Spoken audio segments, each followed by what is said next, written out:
Hello, আসসালামু আলাইকুম। আমি রাকিব হোসেন। আমি একজন professional graphic designer and Excel trainer. তো আজকে আমি আপনাদের জন্য নিয়ে আসলাম মাইক্রোসফট অফিস ওয়ার্ডের প্রথম ক্লাস। তো আজকে এই ক্লাসটি করলে আপনারা যেটা শিখতে পারবেন সেটা হচ্ছে যে interface introduction, office button, new, open, save, save S, print, prepare, close, এই কয়েকটি অপশন আপনারা খুব ভালোভাবে শিখতে পারবেন। তো আর কথা না বাড়িয়ে আমরা আমাদের প্রোগ্রামের দিকে চলে যাই। তো আমি মাউস হাতে নিলাম, মাউস হাতে নিয়ে আমি এখান থেকে লেফট বাটন দিয়ে স্টার্ট বাটনের উপরে ক্লিক দিলাম। এখান থেকে হুইল বাটনটা ঘুরিয়ে একটু নিচের দিকে আসলাম। আসার পরে এখানে আমি দেখতে পাচ্ছি মাইক্রোসফট অফিস, এটার মধ্যে লেফট বাটন দিয়ে আমি ক্লিক দিলাম। এরপরে আমি দেখতেছি Microsoft Office Word 2007, left button দিয়ে আমি এটার মধ্যে ক্লিক দিলাম। তো আমরা প্রথমে ইন্টারফেস ইন্ট্রোডাকশনটা দেখব। এখানের মধ্যে এই কর্নারে আমি এক্স এর মতো একটা চিহ্ন দেখতে পাচ্ছি, এটাকে বলা হয় ক্লোজ। আমরা যখন এটার মধ্যে ক্লিক দিব তখন আমার প্রোগ্রামটি বাদ হয়ে যাবে। এরপরে আমরা এখানের মধ্যে রিয়েক্টেঙ্গেলের শেপ দেখতে পাচ্ছি, এটাকে বলা হয় রিস্টোর ডাউন। এটার মধ্যে ক্লিক দিলে পেজ অর্ধেক হয়ে থাকবে। এরপরে এখানে মাইনাসের মতো একটা চিহ্ন দেখতে পাচ্ছি, এটাকে বলা হয় মিনিমাইজ। এটার মধ্যে ক্লিক দিলে পেজটা হাইড হয়ে যাবে। এরপরে আমরা দেখতে পাচ্ছি এখানে ডকুমেন্ট 1 লেখা, এই অংশটিকে মূলত বলা হয় টাইটেল বার। আমরা যখন কোনো একটা ফাইলকে সেভ করব তো ফাইলের নামটি মূলত টাইটেল বারে শো করবে। এরপরে আমরা এখানে দেখতে পাচ্ছি আপনার কাস্টম কুইক অ্যাক্সেস টুলবার, এটার আন্ডারে অলরেডি অনেকগুলো অপশন আছে, তো এগুলো আমরা পরবর্তীতে দেখব। এরপরে আমরা এখানে দেখতেছি এটার নাম হচ্ছে অফিস বাটন। অফিস বাটন আন্ডারে অনেকগুলো অপশন আছে। তো আমরা এখন স্টেপ বাই স্টেপ এই অফিস বাটনের আন্ডারে যে অপশনগুলো new, open, save, save as, print, prepare, close, এগুলার কাজ দেখব। তো আর কথা না বাড়িয়ে আমরা আমাদের কাজ শুরু করি। এখানের মধ্যে আমরা যখন কখনো যদি আমাদের নতুন একটা পেজ তৈরি করতে হয় তাহলে আমরা সেটা কিভাবে করতে পারি এখন এটাই দেখব। তো আমরা নতুন একটা পেজ তৈরি করার জন্য অফিস বাটনে যাব, এখান থেকে নিউতে ক্লিক দিব, এখান থেকে হচ্ছে যে ব্ল্যাঙ্ক ডকুমেন্ট, এখান থেকে হচ্ছে ক্রিয়েট। এইভাবেই আমরা নতুন একটা পেজ তৈরি করতে পারি। এরপরে পরবর্তী যে অপশনটি আছে এটার নাম হচ্ছে ওপেন। তো এখন আসলে ওপেন আমরা পরবর্তীতে এখন দেখলে লাভ হবে না, আমরা একটু পরে ওপেনের কাজটা দেখতেছি। এরপরে যে অপশনটি আছে এটার নাম হচ্ছে সেভ। আমরা যখন মূলত একটা পেজ তৈরি করি, পেজটা মূলত আমরা সংরক্ষণের উদ্দেশ্যে নিই, আর সংরক্ষণ করার যে প্রক্রিয়া এটার নাম হচ্ছে সেভ। তো আমরা একটা ফাইলকে একটা ডকুমেন্ট তৈরি করার পরে আমরা এটাকে যদি সংরক্ষণ করতে হয় তাহলে আমাদেরকে যেতে হবে অফিস বাটন, এখান থেকে আমাদেরকে যেতে হবে সেভ। তো সেভে যাওয়ার পরে আমাদের এখানে ফাইলটিকে সেভ করার অনেকগুলো অপশন আছে, যেমন ডেস্কটপ আছে, ডকুমেন্ট আছে, এরপর সি ড্রাইভ আছে, ডি ড্রাইভ আছে। তো আমরা যে কোনো অংশে ফাইলটিকে সেভ করতে পারি। তো আমি এক্সাম্পল হিসেবে ডেস্কটপের লোকেশন হিসেবে সিলেক্ট করে আমি আমার ফাইলটির নাম যে কোনো নাম দিয়ে আমি আমার ফাইলটাকে সেভ করতে পারি। ধরুন আমি এক্সাম্পল এটার নাম দিলাম প্র্যাকটিস, বা আমি এটার নাম দিলাম পাস্ট। এরপর জাস্ট আমি এখান থেকে সেভে ক্লিক দিলাম। তো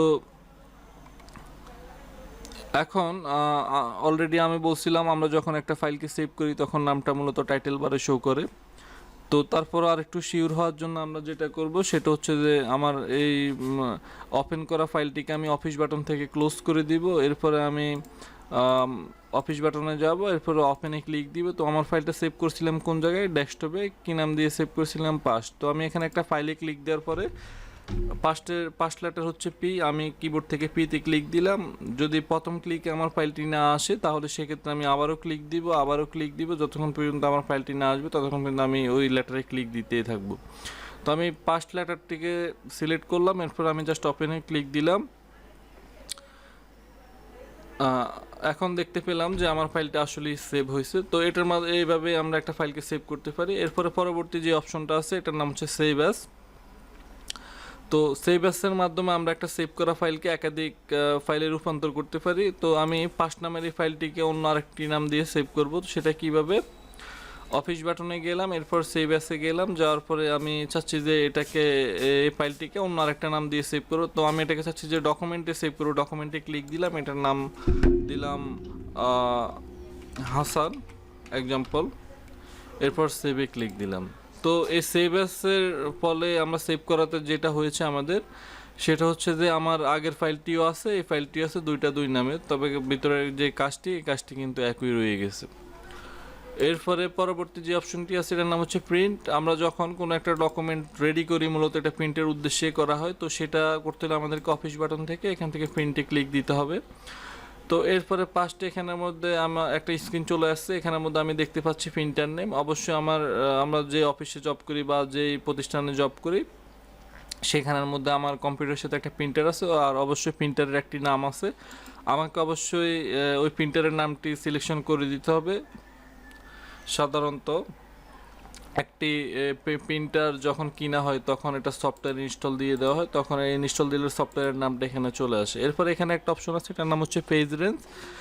তো পেজ রেঞ্জের আন্ডারে ফার্স্ট যে অপশনটি ছিল অল, ধরুন আমি 100টা পেজে কাজ করছি, এখন জাস্ট আমার সবগুলো পেজ প্রিন্ট দেওয়ার প্রয়োজন, আমি এখান থেকে অল সিলেকশন করে ওকেতে ক্লিক দিলে সবগুলো পেজ প্রিন্ট হয়ে যাবে।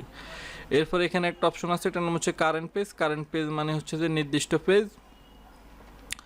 তো আমি এটা দেখানোর জন্য আমার এই পেইন্টের যে স্ক্রিনটা এটাকে ক্লোজ করে দিলাম। ধরুন আমার এখানে অনেকগুলা ফাইল আছে, তো ধরুন আমি অনেকগুলা পেজ নিলাম।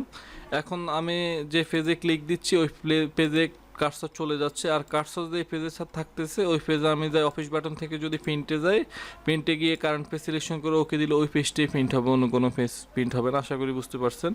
এরপরে এখানের মধ্যে একটা অপশন আছে, এটার নাম হচ্ছে পেজেস। ধরুন আমার অনেকগুলো পেজ আছে, 100 পর্যন্ত, 1 থেকে।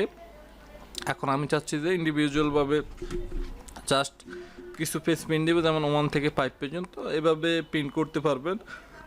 বা যদি চান যে আপনার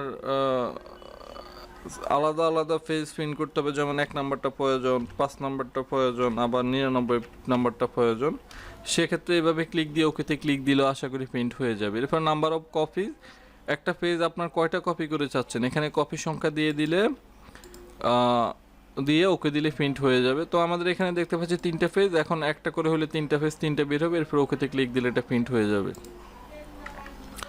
তো আশা করি আপনাদের প্রিন্টের যে বিষয়টা এটাও ক্লিয়ার। এরপরে আমাদের পরবর্তী যে অপশনটা আছে এটার নাম হচ্ছে প্রিপেয়ারের যে বিষয়টি সেটা হচ্ছে যে আমরা এখানের মধ্যে এভরিথিং অনেকগুলোই আছে, তবে এখানে আমাদের সবচেয়ে প্রয়োজনীয় যে বিষয়টা সেটা হচ্ছে মার্কাস ফাইনাল।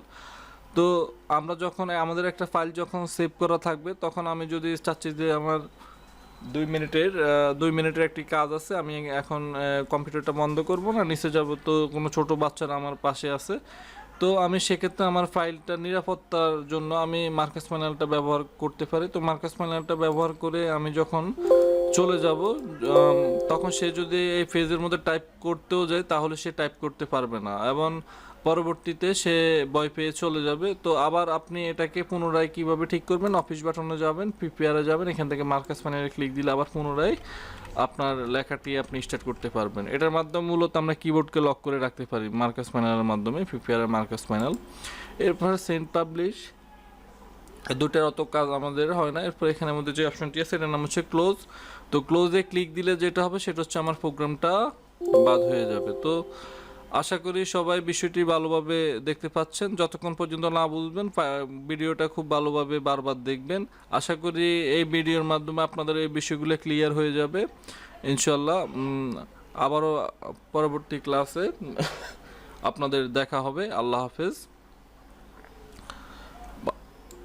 ভালো থাকবেন সবাই।